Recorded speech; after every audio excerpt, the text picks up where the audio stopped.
Welcome aboard, and thank you for tuning in to the Heavy Metal Truckers. We are your hosts. I am Dobby, and this is Doppler. In this video, we are going to discuss something that, for some people, is kind of controversial, and this is the combination of alcohol and metal. There's a fair few key points in this. If you want to start off with your thoughts on it. Now, let's first. Truth be told, we don't know how we're going to address this. Yeah, that's what I I was was about about to say. Because, again, there's multiple. We're prepared. So prepared. I guess we should start. Should we even really. Let's discuss as far as, like. Do we really want to discuss about how, like, for the fans or just for the groups themselves? Both, I guess. Okay. So for the fans, I've already touched about it on one thing in the going to your first metal shows or whatever. Yeah. If you are an obnoxious drunk, either don't drink or control your alcohol consumption when you're at a show, because while it might be fun for you, it's not going to be fun for the people around you. Yeah. You know. And let's face it, like, alcohol and metal can do one of two things. It can go together like peanut butter and jelly. Making me drink a lot of beers tonight might not be a good idea. Because I'm Scandinavian, and when Scandinavian people get drunk, we get naked. Or can go together like ammonia and bleach. Something's the matter with you people!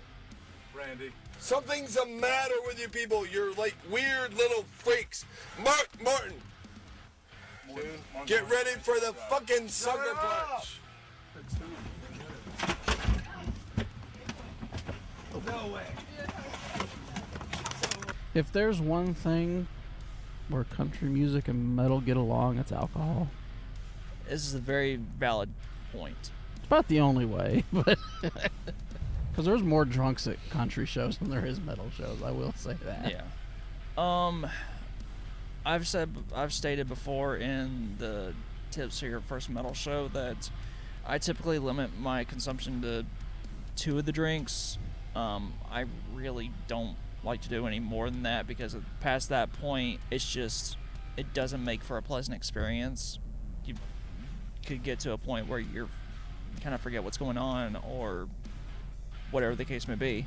So you just want to drink responsibly, obviously. And again, like, it can help make a fun experience, but it can also absolutely help destroy the experience. Not just for you, but others as well. Exactly. What are your thoughts whenever it comes to the actual groups themselves? So obviously every group is going to be different. Mm-hmm. And artists individually too are different. There's people who can't go on stage without drinking something. Mm-hmm. And then there's others that won't drink at all, period. And it definitely seems to change as artists get older too. Absolutely. You see people, a lot of young artists who get into the drinking and drugs and all that, and then as they get older, they tend to get away from it, if not stop all of it completely. I mean, Alexei Laiho from Children of Bodom, before he passed, or shortly before he passed, he was talking about their rider. They used to get a lot of vodka, and we're talking about 5 to 6 bottles. And this was just vodka and other spirits, but he was talking about it dropped down to where there was like maybe 2 or 3 of vodka and then a couple of the other stuff. But like, shortly before he passed, there was a major decline of how much they requested on their rider. Now I will say, if you're an artist or you're in a band and you're touring, I get that being away from home like that and doing all these shows and doing that takes a toll. All right, I 100% understand that, and I understand also that's why some of them do it. Right. But for your own sanity, your bandmate's sanity, for your fans, your family if you have one, Well, everybody does, I guess, technically. You know, in whatnot, just know your limits. Yes. You know, be smart how much you drink or whatever it is that you're doing. You know, because obviously no matter who you are, we don't, if, you know, your band is big or not, we don't want to hear about how some artist died because he overdosed in a bathroom somewhere, you know. Yeah. And, or got alcohol poisoning, had to have his stomach pumped, whatever the case may be, or hers. But yeah, know your limits. There's nothing wrong with having fun on the road. I mean, No, you have to, absolutely not. obviously. And you can do that without the alcohol and drugs, but I understand some that, you know, it helps. Well, and here's the thing, like, and Dee Snider has said this before, that as far as the whole partying and everything after a show, he is extremely, I'm not sure if I should say extremely, but he is very against it, because to him, and I mean, I can post the clip where he said this,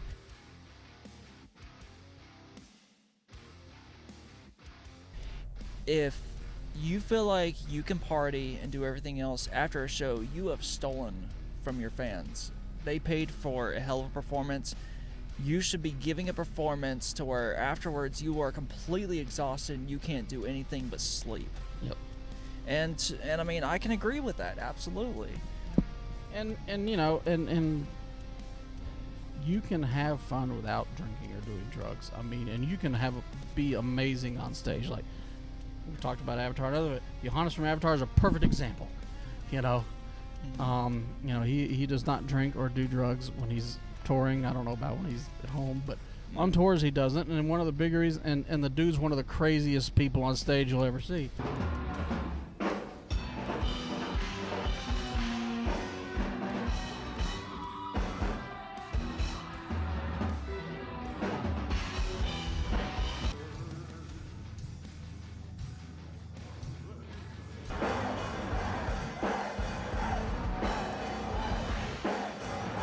Exactly.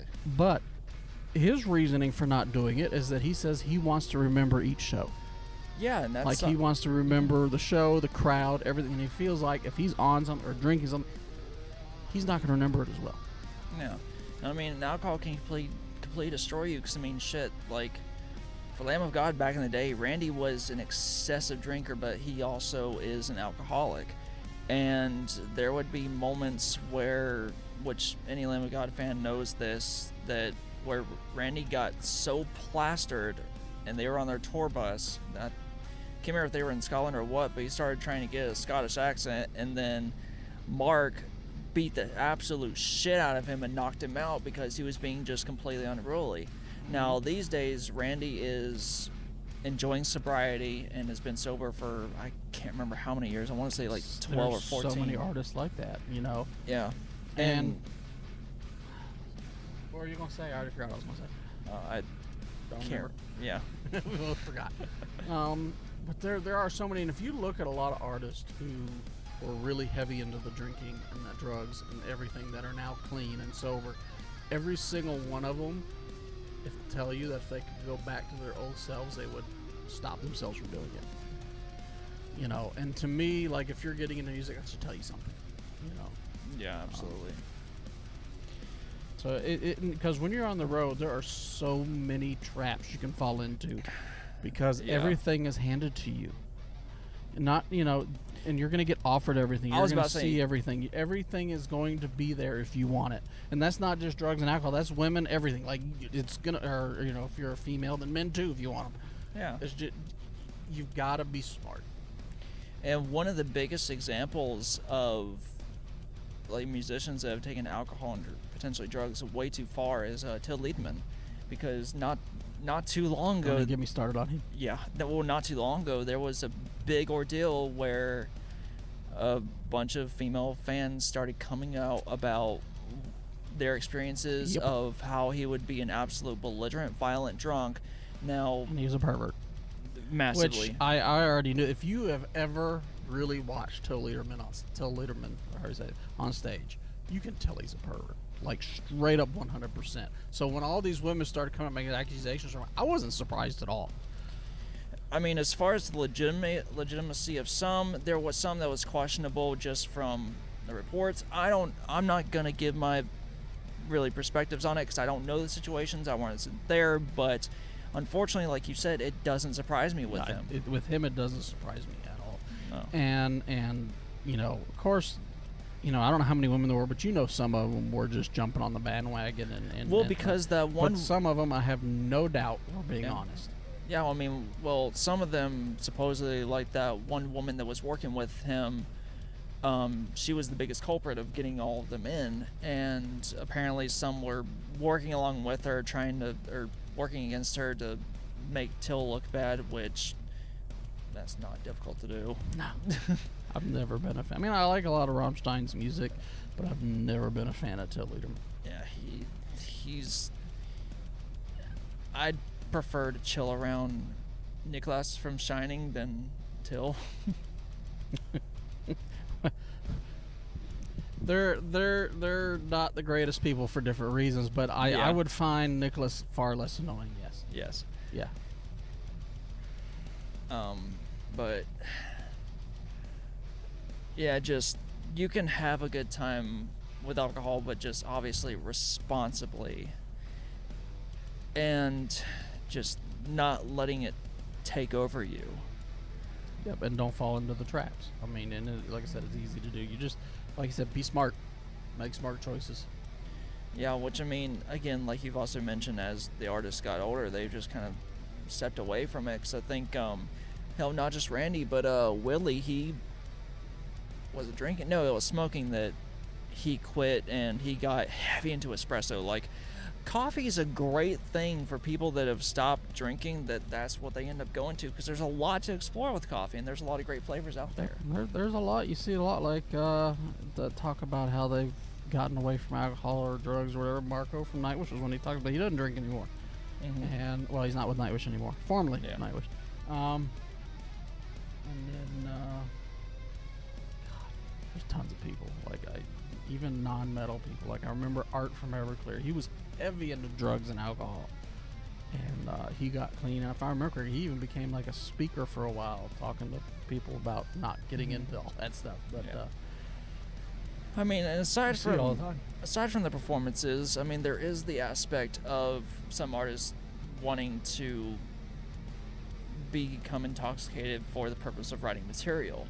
And I mean, if drinking a little bit does help you kind of loosen up, feel more comfortable for writing, then by all means, awesome. Now, I know some artists feel like that is not you writing it, it's the substance, but still, I mean, Yeah, as long as you're being smart, it's fine. You know, just yeah, I mean, great material can come out of just having a little bit of drink and just kind of loosening up, and just kind of, again, loosening up as in just literally like kind of helping you get into a particular mindset. Not now mindset, I don't mean the mindset of plastered.